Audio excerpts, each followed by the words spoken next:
Olá, pessoal. Aqui quem fala é o professor Luan, professor de Física do Colégio Interativo, e essa aula vai ser voltada para a turma do primeiro ano do ensino médio. Bem, a gente está falando, né, sobre o movimento circular uniforme. A gente entendeu a relação dos fatores geométricos que interferem nesse movimento, que é que a gente analisa. A gente entendeu o fator de velocidade, tá, de frequência e período. Tá? A gente parou na equação que relaciona a velocidade escalar com a velocidade angular, certo? Agora a gente vai tratar um pouco da aceleração. Parece meio estranho pensar em aceleração em um movimento uniforme, mas lembre que nós temos dois tipos de aceleração, tá? A aceleração tangencial e a aceleração centrípeta, tá? Então, a aceleração tangencial faz mudar o valor da velocidade, tá? Como a gente está no movimento uniforme, o valor da velocidade não muda, tá? Então, não se altera o valor da velocidade, a velocidade é constante. Então, se existe aceleração, ela vai mudar apenas a direção da velocidade, tá? Então, a gente está falando da aceleração centrípeta, ok? Direcionada para o centro, tá? Ela é perpendicular com a velocidade e ela muda a direção da velocidade, não muda o valor da velocidade, ok? Então, a aceleração centrípeta ela é diferente de zero, ela tem um valor.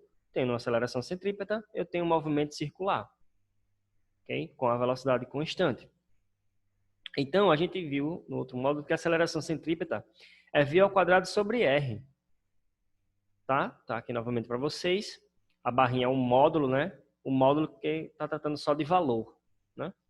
A aceleração centrípeta é v ao quadrado sobre r, onde v é a velocidade, né? A velocidade que é constante, dividido pelo raio da minha trajetória, né? Da minha curva, do meu círculo. Ok? Lembrem, não tem aceleração tangencial, é zero. Por isso que a velocidade é constante. Tá? Então, a gente sabe quem é o V, tá? Das equações. Tá? Nós temos V 2πr sobre T, ou V igual ômega R. Então, o V é ômega R, o que é que eu tenho aqui? Substituindo o V, tá? Em relação aqui, na nossa equação, V ao quadrado sobre R. O V é ômega R. Tá? Então, eu tenho aqui que a aceleração é ômega ao quadrado vezes R, onde esse ômega aqui é a velocidade angular. Tá? Então, você pode escrever a aceleração das duas maneiras. V ao quadrado sobre R ou ômega ao quadrado vezes R. Tá? Vem o derivado dessa equação aqui, tá? De velocidade. Quando eu jogar aqui, é só uma questão, tá? Algébrica simples. V ao quadrado sobre R vira ômega ao quadrado vezes R. As duas maneiras representam a aceleração centrípeta aí. Ok? Bem, essa é a última parte das descrições dos movimentos que a gente tem aí para descrever o movimento circular. Agora a gente vai entender os movimentos acoplados, tá? Ou seja, movimentos que interferem no outro. Tem a junção de movimentos, tá? O que um faz, o outro corresponde de uma maneira, ok? Então nós temos várias situações aí, tá? Que eu tenho movimentos circulares acoplados, tá? Motores são os mais fáceis, tá? Nós temos lá engrenagens, tá, no motor, ou tem sempre a rotação funcionando para poder girar outra coisa, né? O motor tem um tipo de rotação na engrenagem que faz girar o eixo, que faz girar a roda. Então isso é o acoplamento de movimento, tá? Eu tenho a transmissão de movimento de um para o outro, ok? Então essa é a função de alguns instrumentos que a gente usa, como as polias e as engrenagens, tá? É transferir um movimento para o outro, ok? Então nós temos algumas situações aqui, tá? Tem a figura A, figura B, tá? Na figura A aqui eu tenho transmissão, tá, de rotação, enquanto uma gira, a outra também gira, tá? Através de polias acopladas, tá? Polia, tá, isso aqui, essa roldana que pode girar, tá? Essa roldana aqui, ela pode girar, é chamada de polia, ok? Eu tenho os pontos aqui 1 e 2, né? De cada uma das polias, está sendo representado. Conforme esse ponto aqui gira, esse aqui também gira. Enquanto o ponto 2 está girando aqui, o ponto 1 também vai girar, certo? Por conta dessa correia aqui que está ligando os dois. Tá? Nós temos aqui outra situação também. Tá? Eu tenho aqui correia dentada em V, tá? E por correia dentada, sem ser em V, tá? Eu tenho aqui essa curvinha aqui, sem ser essa diretamente em V, como eu tenho aqui nessa figura A. Então, preste atenção no que está acontecendo aqui. Essa aqui, esses dentes, estão relacionados com essa polia e com essa. Então, esse dente aqui girando, tá? O movimento dessa maior faz girar a menor. E vice-versa. Só que aqui não. Essa curvinha aqui, sem ser em V, relaciona o seguinte. O dente, tá? Tá para dentro aqui nessa primeira engrenagemzinha aqui, na 1. Já no 2, é a parte de fora que está acoplada aqui, a polia, tá? Então, aqui é dentada, correia dentada, aqui é lisa. Tá? Então, nós temos essas duas maneiras de transmissão de movimento através de engrenagens ou polias. Eu tenho a correia dentada ou a lisa, tá? Essa parte de trás aqui da correia lisa, está acoplada aqui com a polia, certo? Prosseguindo, nós temos duas situações, tá? Que vai interferir no movimento circular, tá? A gente tem o seguinte. Nós temos duas maneiras de acoplar, como eu falei para vocês, tá? Por correia e por contato, tá? Como não tem aqui escorregamento entre as partes, ou seja, a gente vai relacionar aqui que o movimento é transmitido sempre, tá? Perfeitamente, não tem nenhuma parte que escorregue para perder através de falta de atrito, né? Então, vamos lá. Nessa primeira situação aqui, a gente vai ter a mesma velocidade linear, tá? Então, pense o seguinte, preste atenção, isso é muito importante. Imagina aqui essas duas polias, certo? A velocidade das duas é a mesma, tá? Elas estão ligadas aqui por essa correia e a velocidade das duas é a mesma. Então, a velocidade dessa rodinha aqui é a mesma dessa outra, essa maior e essa menor. Então, na mesma velocidade escalar. Só que pense comigo, enquanto essa aqui gira, uma vez, essa aqui vai ter que girar mais para compensar. Porque essa aqui tem um raio maior. Então, essa aqui dá uma volta, enquanto que essa aqui tem que dar mais voltas, porque ela tem um raio menor.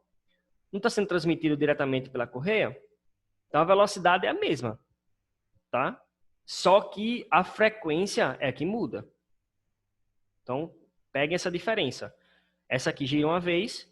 Se essa aqui tem um dobro do tamanho dessa, enquanto essa aqui gira uma, essa outra vai ter que girar duas vezes para compensar. A velocidade das duas é a mesma, porque a correia está girando aqui com a velocidade, certo? Ela vem para cá, vai passando e ela vai girando com a mesma velocidade para os dois.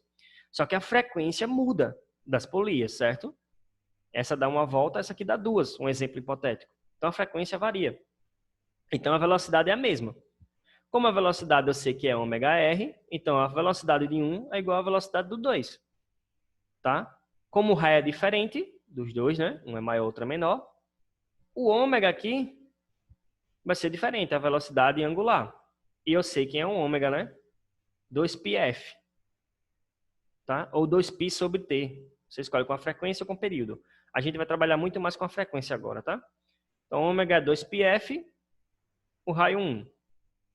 2πf do 2, o raio 2. 2π, 2π é o mesmo, né, nas duas equações, eu posso cortá-los.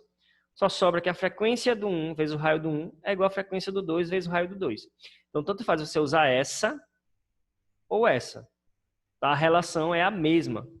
Você que escolhe deixar tudo de um lado da mesma polia ou relacionar frequência com frequência e raio com raio. Mas dá a mesma coisa. O que isso quer dizer? O que eu tinha explicado antes. A frequência de um é diferente da frequência do outro, porque os raios são diferentes. Tá? Quem tem um raio menor vai ter que girar mais. Quem tem um raio maior gira menos, se eles têm a mesma velocidade. Ok? E assim a gente consegue relacionar a transmissão de movimento, saber. É por isso que muitas vezes em motores e outras coisas a gente tem engrenagens e polias de tamanhos diferentes. Porque eu quero que gire mais ou gire menos, transmitir a mesma velocidade com menos energia, menos força. então é por conta disso. Por conta que a velocidade é a mesma, mas um vai ter que girar mais e outro menos. Tá?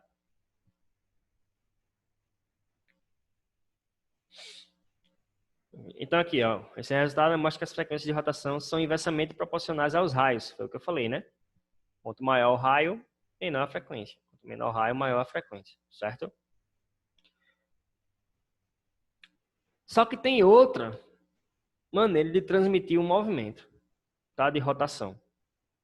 Então pense, aqui eu tenho a mesma velocidade, certo? Estou agindo com a mesma velocidade porque a transmissão é direta através da correia, certo? Ou no contato. Então, quanto que um gira, o outro vai girar com a mesma velocidade. Só que enquanto dá uma volta, o outro dá duas, três, isso vai depender do tamanho, né? Só que aqui não. Vai ter situações quando estão no mesmo eixo, tá? Quando as polias ou engrenagens estão no mesmo eixo, tá? Presta atenção.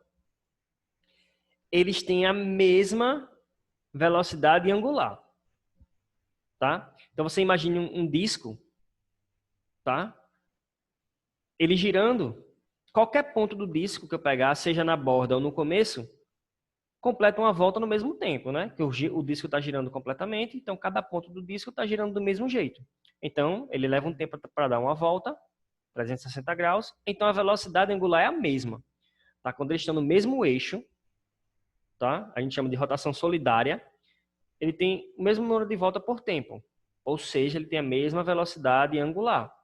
Se ele leva 10 segundos para dar uma volta completa, tanto faz qualquer ponto que você pegar, seja um raio maior ou um raio menor, ou seja, uma polia maior e menor, eles levam o mesmo tempo para dar essa volta. E o que é que interfere nisso? Se a velocidade angular é a mesma, a velocidade escalar que vai ser diferente. Aqui era o contrário, né? Aqui a velocidade era a mesma e a frequência angular era diferente. E a velocidade angular é diferente. Por isso que alterou a frequência. Aqui não. A velocidade angular é a mesma. O que vai mudar é a velocidade. Certo? A frequência de rotação dos dois é a mesma. Então, o que muda é a velocidade. Tá? Mesma coisa. Velocidade angular de um é igual à velocidade angular do outro. Quem é a velocidade angular? 2πf. Tá? 2πf. Do 1 e do 2. Então, F1 é igual à frequência do 2. Eu falei isso para vocês no começo. Aqui é como a gente chega matematicamente nisso. Tá? Mas como a velocidade angular é V sobre R, tá? Então, eu tenho aqui, ó, a velocidade 1 sobre o R1 é igual à velocidade 2 sobre o R2, tá? Eu tenho aqui que as velocidades são diferentes porque os raios são diferentes. Ao contrário dessa aqui, né? Aqui eu tenho a frequência e o raio.